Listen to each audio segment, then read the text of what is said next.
میں نے چونک کر اس کی طرف دیکھا۔ یہی بات مجھے کھٹک رہی تھی۔ آخر باز چپ چاپ تو نہیں مرا ہوگا، وہ کچھ پھڑپڑایا ہوگا، تڑپا ہوگا۔ وہ سخت گرمیوں کے دن تھے، جولائی کا مہینہ آدھے سے زیادہ سفر طے کر چکا تھا۔ ظاہر ہے لوگ کمروں کے دروازے کھلے چھوڑ کر سوتے تھے۔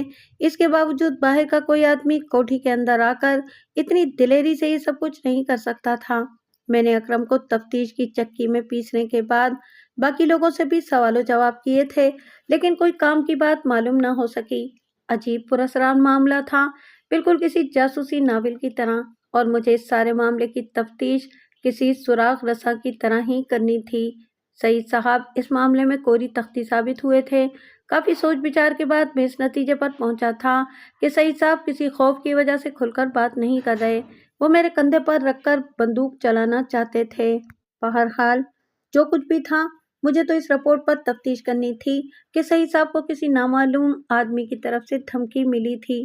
یہاں یہ بات بتا دوں کہ سعید صاحب نے باقاعدہ رپورٹ درج کروا دی تھی۔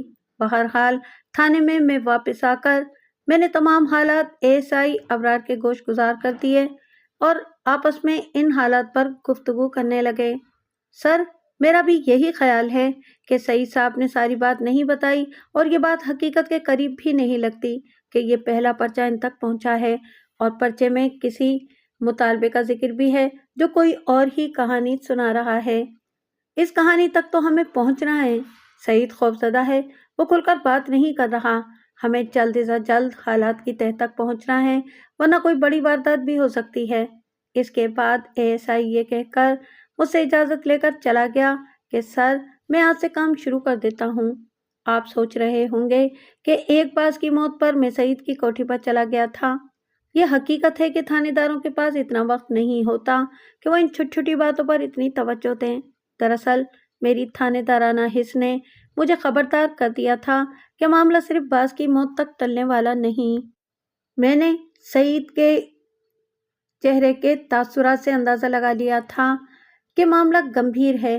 یہ 4 دن بعد کی بات ہے کہ میں کاؤسوں میں الجھا ہوا تھا کہ مجھے اطلاع دی گئی، سر، سعید صاحب کی کوٹھی سے بندہ آیا ہے، کہتا ہے اکرم کو کسی نے قتل کر دیا ہے۔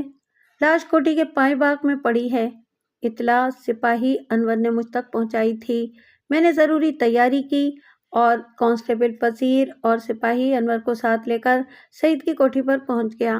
کوٹھی کے پائیں باغ کی بڑی سلیقے سے تراش خراش کی گئی تھی۔ گھاس بڑی خوبصورت تھی، آنکھوں کو بھلی لگ رہی ہے۔ باغ میں استادہ شیر اور ہرن کے مجسمے کسی ماہر سنگ تراش کے ماہرانہ کمال کا منہ بولتا ثبوت تھے، لیکن میرے خیال میں اکرم کی خون آلود لاش نے باغ کے سارے حسن اور خوبصورتی کو نگل لیا تھا۔ لاش ہرن اور شیر کے مجسموں کے عین سامنے پڑی تھی۔ لاش کروٹ کے بل پڑی تھی۔ میں نے نیچے بیٹھ کر باریک بینی سے اس کا معائنہ کیا تو پتہ چلا کہ ایک زخم سینے پر عین دل کے مقام پر ہے، جبکہ دوسرا زخم دائیں گردے کے مقام پر ہے، اور دونوں زخم گہرے اور مہلک تھے، اور میری تجربے کار نگاہوں نے فیصلہ دے دیا کہ یہی دونوں زخم موت کا باعث بنے ہیں۔ ویسے صحیح صورتحال تو پوسٹ مارٹم کی رپورٹ نے واضح کرنی تھی۔ زخم کسی تیز دھار خنجر یا چھری کے لگتے تھے۔ میں نے ضروری کارروائی کے بعد لاش کو پوسٹ مارٹم کے لیے بھجوا دیا۔ کانسٹیبل وزیر کو لاش کے ساتھ بھیج دیا۔ سعید صاحب نے کچھ کرسیاں باغ میں رکھوا دیں۔ میں نے ایک کرسی پر بیٹھ کر تھانے داری شروع کر دی۔ سعید کا چہرہ ہلدی کی طرح پیلا پڑ گیا تھا۔ سپاہی کو میں نے باقی مکینوں کی نگرانی پر مامور کر کے سعید صاحب کو اپنے سامنے بٹھا لیا اور بغور اس کے چہرے کا جائزہ لیتے ہوئے اس سے سوال کیا، سعید صاحب، اب تو پانی سر کے اوپر آ پہنچا ہے۔ جی، کیا مطلب؟ اس نے کچھ نہ سمجھ میں آنے والے لہجے میں کہا۔ مجھے اس پر غصہ آ گیا۔ میں نے تپتے ہوئے لہجے میں کہا، آپ نے اصل بات مجھے نہیں بتائی تھی جس کی وجہ سے یہ اتنا بڑا حادثہ ہو گیا۔ دیکھیں جناب، میں نے پہلے رکے کو زیادہ اہمیت نہیں دی تھی۔ وہ چونک کر میری طرف دیکھنے لگا۔ اس کی زبان سے آخر بات نکل ہی گئی تھی۔ میں نے اسے سنبھلنے کا موقع نہیں دیا اور ذرا تیز لہجے میں بولا، اس کا مطلب ہے کہ پہلے بھی آپ کو کوئی رکا ملا تھا اور آپ نے اسے پھاڑ کر پھینک دیا تھا، اور یہ دوسرا رکا تھا جو آپ نے مجھ تک پہنچایا تھا، وہ بھی باز کے مرنے کے بعد؟ جی، اس نے اتنا ہی کہا اور سر کو جھکا لیا۔ میں نے ہکارا بھرا اور چند لمحے اس کی آنکھوں میں دیکھتے رہنے کے بعد کہا، پہلے رکے میں کیا لکھا تھا؟ صرف 2 لفظ۔ صرف 2 لفظ؟ میں نے اس کے کہے ہوئے لفظ کو دہرایا اور پھر استفسار کیا، وہ لفظ کیا تھے؟ بے وقوف الو، اس نے جھیپتے ہوئے لہجے میں کہا۔ میں نے اپنی ہنسی کا گلا گھونٹتے ہوئے، کیونکہ یہ ہنسی کا موقع نہیں تھا، 40 سالہ مل اونر کی آنکھوں میں دیکھتے ہوئے کہا، عجیب بات ہے، بہر طور بات ہو جائے دوسرے رکے کی، اس میں کسی مطالبے کا ذکر تھا؟ جی ہاں، لیکن یقین کریں میں کسی مطالبے کے متعلق نہیں جانتا تھا۔ بات کچھ الجھ سی گئی ہے، اگر بات باز کی موت تک رہتی تو سمجھا جا سکتا تھا کہ کوئی شخص آپ کو صرف خوفزدہ کرنا چاہتا ہے، لیکن یہ قتل کسی اور طرف ہی اشارہ کر رہا ہے، میں نے صاف گوئی کا مظاہرہ کرتے ہوئے کہا۔ لیکن صرف خوفزدہ کرنے کے لیے بھی تو کوئی وجہ ہوتی ہے۔ تھانے دار صاحب، صغیر۔ ہاں ہاں کہیں، بے شک آپ کی نظروں میں اس بات کی کوئی اہمیت ہو یا نہ ہو۔ دراصل صغیر میرے کارخانے میں کام کرتا تھا، میرے کارخانے میں عورتیں بھی کام کرتی ہیں۔ صغیر نے ایک دفعہ شاہین نامی ایک عورت سے الٹ پلٹ باتیں کی تھیں، بات مجھ تک پہنچی تو میں نے صغیر کو نوکری سے نکال دیا تھا۔ اچھا، میں نے دلچسپی کا اظہار کرتے ہوئے کہا۔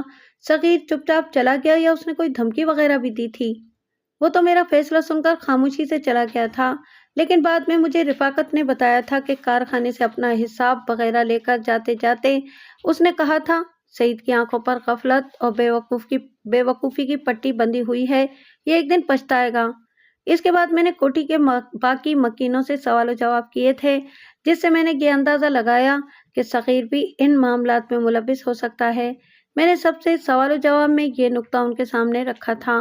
تھانے میں واپس آ کر میں نے اپنی سیٹ سنبھالی اور ASI ابرار کے متعلق پوچھا۔ پتہ چلا کہ وہ اس وقت تھانے میں موجود نہیں ہیں۔ راستے میں سپاہی انور نے مجھ سے سارے حالات سن کر کہا تھا، سر، لگتا ہے کہ کوئی گھر کا بندہ کلاڑی کا دستہ بنا ہے۔ بالکل، ویری گڈ، میں نے اس کی تعریف کرتے ہوئے کہا، تمہاری بات بالکل ٹھیک ہے۔ اگر کسی طرح صغیر یا باہر کا کوئی آدمی ان معاملات میں ملوث ہے تو اس کی مدد گھر کا کوئی نہ کوئی فرد ضرور کر رہا ہے۔ اب ہم یہ بھی نہیں کر سکتے تھے کہ گھر کے تمام افراد کو پکڑ کر تھانے لے آتے اور انہیں باری باری ٹرائل روم کی سیر کرواتے۔ بہرحال ہمیں قدم بہ قدم آگے بڑھنا تھا۔ شارٹ کٹ راستہ اختیار کرنے سے بعض اوقات لینے کے دینے پڑ جاتے تھے۔ ہم مجرم کو ہوشیار نہیں کرنا چاہتے تھے۔ میں نے کانسٹیبل وزیر کو، جو لاش پوسٹ مارٹم کے لیے اسپتال میں پہنچا کر واپس آ گیا تھا، اپنے کمرے میں بلا لیا۔ وزیر، میں نے اسے مخاطب کیا۔ یس سر۔ وہ ٹینشن ہو کر میرے اگلے حکم کا انتظار کرنے لگا۔ میں نے اسے صغیر کا پتہ بتا کر کہا، اسے تھانے لے آؤ۔ یہاں یہ بات بتانا مناسب ہوگا کہ صغیر کا پتہ میں نے سعید سے لے لیا تھا۔ ٹھیک ہے، میں جلد ہی اسے آپ کے سامنے حاضر کر دوں گا، یہ کہہ کر وہ چلا گیا۔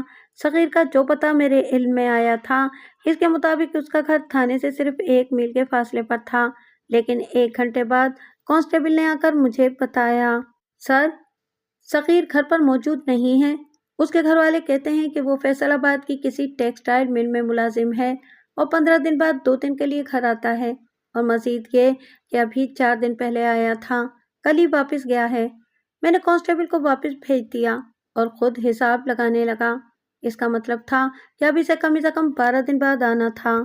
میں اتنے دن اس کے آنے کا انتظار نہیں کر سکتا تھا، حالانکہ موجودہ حالات کے مطابق وہ ان واقعات میں کسی طرح بھی ملوث نظر نہیں آ رہا تھا، لیکن نہ جانے کیوں مجھے یہ محسوس ہو رہا تھا کہ اس سے ملنا میرے لیے سود مند ثابت ہو سکتا ہے۔ ابھی میں انہی سوچوں کے تانے بانے بننے میں مصروف تھا کہ ASI ابرار میرے کمرے میں داخل ہوا۔ اس کیس کے واقعات اتنی تیزی سے آگے بڑھے تھے کہ مجھے ASI سے تفصیلی بات چیت کرنے کا موقع نہیں ملا۔ اب جو وہ میرے سامنے آیا تو مجھے یاد آ گیا کہ میں نے اسے سعید کے متعلق معلومات حاصل کرنے کے لیے کہا تھا۔ اس نے میرے کچھ پوچھنے اور کہنے سے پہلے ہی اب تک حاصل کردہ معلومات سے مجھے آگاہ کر دیا۔ ان میں سے کچھ باتیں میں آپ کو بتا دیتا ہوں، باقی وقت آنے پر آپ کے سامنے آ جائیں گی۔ سعید کے متعلق جیسا کہ پہلے ذکر آ چکا ہے کہ اس کی کوئی اولاد نہیں تھی، شادی کو تقریباً 15 سال ہو چکے تھے۔ وہ اولاد کے نہ ہونے کی وجہ سے پریشان تھا۔ اس کی کارخانے کے علاوہ بھی کچھ زمینیں تھیں، کوٹھی بھی تھی۔ اس کا سالہ ملک نیاز اچھی شہرت کا مالک نہیں تھا۔ طوائف بازی اور جوا اس کے محبوب مشغلے تھے اور اس کا یارانہ جواریوں اور جرائم پیشہ افراد کے ساتھ تھا۔ کبھی کبھی شراب بھی پیتا تھا۔ جس دن صبح مردہ حالت میں ملا تھا اس رات وہ کوٹھی میں موجود تھا۔ صبح وہ چلا گیا تھا اور جس رات اکرم قتل ہوا تھا وہ رات بھی کوٹھی میں رہا تھا۔ اب یہ سب اتفاق تھا یا یہ سب کچھ ابھی اندھیرے میں تھا؟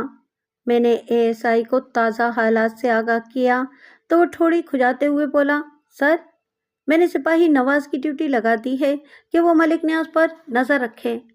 تمہارے خیال میں ان سب واقعات کا ذمہ دار وہ ہو سکتا ہے؟ سر، ایسے بندے سے کچھ بھی توقع کی جا سکتی ہے، اور پھر سعید ذرا چاپلوسی پسند اور احمق سا ہے۔ نیاز تقریباً کنگال ہو چکا ہے۔ چند لمحے ASI کی باتوں پر میں نے غور کیا اور پھر کہا، تم نے اچھا کیا کہ ملک نیاز کی نگرانی کا بندوبست کر دیا۔ اب تم نے ایک کام اور کرنا ہے۔ یس سر، وہ ہمتاً خوش ہو گیا۔ تم نے فیصل آباد جانا ہے اور صغیر کو لے کر آنا ہے۔ ٹھیک ہے سر، کل صبح انشاءاللہ وہ آپ کے سامنے ہوگا۔ ASI کے جانے کے بعد میں نے کانسٹیبل وزیر کو اپنے کمرے میں بلا لیا۔ یس سر، دیکھو یہ کیس الجھا ہوا ہے، کوئی سرا ہاتھ نہیں آ رہا۔ تم اپنی بیوی کی مدد سے شاہین نامی عورت کے متعلق معلومات حاصل کرو۔ وہ کردار کی کیسی ہے؟ کیا واقعی صغیر نے اس سے کچھ الٹی سیدھی باتیں کی تھیں؟ سر، آپ بالکل بے فکر ہو جائیں۔ اگر آپ حکم کریں تو میں اسے بیوی کی معرفت اپنے گھر بلا لوں۔ اور نہیں، ابھی اس کی ضرورت نہیں ہے۔ تم صرف اتنا کام کرو جتنا کہا جا رہا ہے۔ ٹھیک ہے سر، کام آپ کی حسب منشا ہی ہوگا۔